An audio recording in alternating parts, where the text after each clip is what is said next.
Partner life में वापस आना चाह रहे हैं, उनको एक्सेप्ट करना चाहिए या नहीं, इस तरह का मेरे पास सवाल आया है और इस पर मैं वीडियो बना रही हूँ, है ना। ये मुझे लगता है बहुत ज़्यादा डिमांडेबल टॉपिक है। सो मैं आपसे ये कहना चाहती हूँ ना कि अगर आपके पार्टनर आपके पास अगर दोबारा वापस आना चाह रहे हैं ना, तो आप यहाँ पे 2-3 चीज़ों को पहले देखना। पहले तो ये देखना कि आपके पार्टनर वाकई में आपके पास आना चाह रहे हैं कि नहीं, या फिर आपके पार्टनर किसी और चीज़ों के लिए आपके पास वापस आ रहा है। या फिर आप ये भी वहाँ पे चेक कर सकते हो कि आपके पार्टनर ऐसा तो नहीं है कि आपको फिर से दोबारा चेक करने के लिए आपके पास वापस आ रहा है। इस तरह से कई एक चीज़ों के माध्यम से आप पता लगा सकते हो। लेकिन इसके बावजूद भी मैं आपसे ये कहना चाहूँगी कि अगर आपके पार्टनर आपके लाइफ में वापस आना चाह रहे हैं, तो यहाँ पे आप कैसे उनको अपने लाइफ में वापस ला सकते हो। तो एक चीज़ याद रखना कि क्या होता है ना कि एक जो रिलेशनशिप होता है और जब उसमें अलगाव हो जाता है, तो वहाँ पे कई एक चीज़ों के माध्यम से अलगाव होता है। जैसे कि वहाँ पे क्या होता है कि हमें एक क्षण के बाद पार्टनर पसंद नहीं किया जाना, ये चीज़ें होती है। दूसरा चीज़ जो होता है ना कि कभी कभी एक मिसअंडरस्टैंडिंग हमारे अंदर अपने पार्टनर को लेकर क्रिएट हो जाता है और जिसकी वजह से भी हम अपने पार्टनर से दूर हो जाते हैं। लेकिन उनको लगता है ना कि शायद चीज़ें कुछ गलत हुई हैं, है ना, वो एक मिसअंडरस्टैंडिंग था, तो वो मेरे जीवन में फिर से वापस आना चाहते हैं। अगली चीज़ आप यहाँ पे ये देखोगे ना कि कभी कभी क्या होता है कि आपका जो रिलेशनशिप होता है ना वो एक सही होता है, अच्छा खासा चल रहा होता है, लेकिन कुछ ऐसी चीज़ें होती हैं जो आपके बात या तो आपके पार्टनर को पसंद नहीं आता है या फिर पार्टनर का बात आपको पसंद नहीं आता है, और ऐसे भी कई एक रिश्ते को टूटा हुआ देखा जाता है। तो आपको यहाँ पे एक ख्याल रखना है कि अगर आपके पार्टनर वापस आपके लाइफ में अगर आना चाहते हैं तो एक मौका आपको देना चाहिए, है ना। मैं तो यही समझूंगी, एक मौका आपको देना चाहिए अगर वो आपका रिलेशनशिप किसी समय में बेहतर हुआ करता था। तो अगर आपको ये लगता है कि नहीं, वो इंसान अगर मेरे लाइफ में वापस आएगा जो मेरे लिए अगर सही नहीं होगा ना, तो फिर ये पूरी तरह से आपके ऊपर डिपेंड करता है कि उस इंसान को वापस लाना चाहते हो या नहीं। लेकिन इसके बावजूद भी मैं आपसे ये कहना चाहूँगी कि अगर आपका एक बेहतर रिलेशनशिप था तो आपको मौका देना चाहिए। क्या होता है ना दोस्त कि गलती इंसान से ही होती है ना। अगर मान लो एक इंसान गलती ना करे तो इंसान तो रह नहीं जाएगा, वो तो भगवान हो जाएगा ना। लेकिन कोई इंसान इतना बुरा भी नहीं होता है ना जो हमारे जीवन में वो नहीं आ सकता है ना।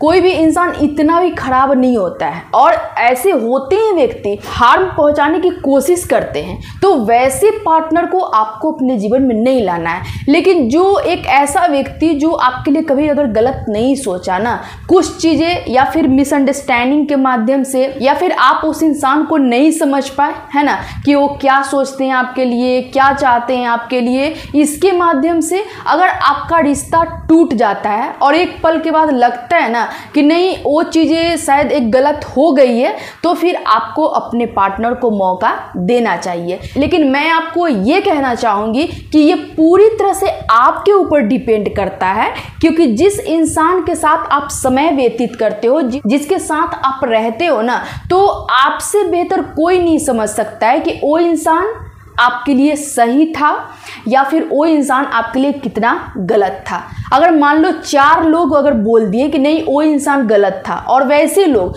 जो उनके साथ रहे नहीं है ना, तो फिर उनकी बात आप मत सुनो। मैं तो यही कहना चाहूँगी, है ना, उनकी बात आप मत सुनो, बल्कि आप सोचो, है ना, आराम से बैठो और सोचो कि क्या वो इंसान मेरे लिए क्या क्या सही चीज़ों को किया है और क्या क्या गलत चीज़ों को किया है। अगर आपको परसेंटेज सही चीज़ें दिख रही हैं तो फिर आप अपने पार्टनर को अपने लाइफ में वापस ला सकते हो, है ना।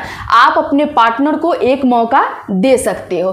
क्या होता है कि अगर मान लो कि कोई इंसान एक ही तरह का हरकत आपके जीवन में बार बार अगर करता है ना, तो फिर हम उस इंसान को दोबारा मौका नहीं देंगे। लेकिन अगर मान लो कि कुछ चीज़ें अगर गलती से गलती हो जाती हैं, अगर कोई इंसान को ऐसा रिग्रेट हो रहा है, उसको गिल्ट महसूस हो रहा है और वो अपने आप को सुधारना चाहता है या फिर वो ऐसा बदलाव लाना चाहता है खुद में, आपके पास वापस आना चाहता है ना, देन आपको मौका देना चाहिए। मेरे ख्याल से इस दुनिया में मेरे ख्याल से कुछ नहीं है ना। अगर एक चीज़ को सही ढंग से देखोगे ना तो आप किसी से भी कुछ अनबन नहीं करोगे, है ना। लेकिन क्या होता है ना कि इंसान का एक अपना ईगो बहुत ही प्यारा होता है, उसका जो एक अपना होता है ना प्रेस्टीज, वो बहुत ही ज़्यादा क्या होता है, प्यारा होता है। इस वजह से वो किसी को एक्सेप्ट दोबारा नहीं करता है। जबकि कोई ऐसा इंसान नहीं इस दुनिया में जिसके अंदर मान लो कि एक बार अगर किसी के लिए फीलिंग्स हो जाए ना तो उसका फीलिंग्स मर जाता है, ऐसा कुछ नहीं होता है ना। वो रहता ही है, बस उसका एक बहुत ही प्यारा चीज़ होता है ईगो, जिसकी वजह से वो दोबारा किसी को एक्सेप्ट नहीं करना चाहता है। देन मैं आपसे ये कहना चाहूँगी, वीडियो का यही कंक्लूजन है कि अगर आपको लगता है कि आपके पार्टनर एक अभी तक आपके साथ बहुत सही तरीके से रहे, देन कुछ ऐसी चीज़ें हुई है ना, उसको मिसअंडरस्टैंडिंग कहा जा सकता है, या फिर गुस्से में आकर कोई आपको कुछ बोल दिया, कुछ ऐसा अगर इस तरह का हुआ है ना, तो फिर मेरे ख्याल से आपको मौका देना चाहिए। लेकिन अगर आपको ये लगता है कि नहीं, वो इंसान मेरे लाइफ में सिर्फ और सिर्फ गलती के सिवा कुछ नहीं किया, मेरे साथ गलत के सिवा कुछ नहीं किया, तो फिर उस इंसान को आपको कभी मौका नहीं देना चाहिए। मैं ये भी आपसे कहना चाहूँगी। तो फ्रेंड्स, पूरी तरह से ये आपके ऊपर डिपेंड करता है, क्योंकि आपसे बेहतर कोई नहीं जानता है ना कि आपके पार्टनर आपके साथ किस तरह से रह रहे थे। ठीक है फ्रेंड्स, आज के लिए इतना ही। फिर मैं मिलती हूँ एक नेक्स्ट वीडियो में, तब तक आप लोग ना ध्यान रखिए। Thank you.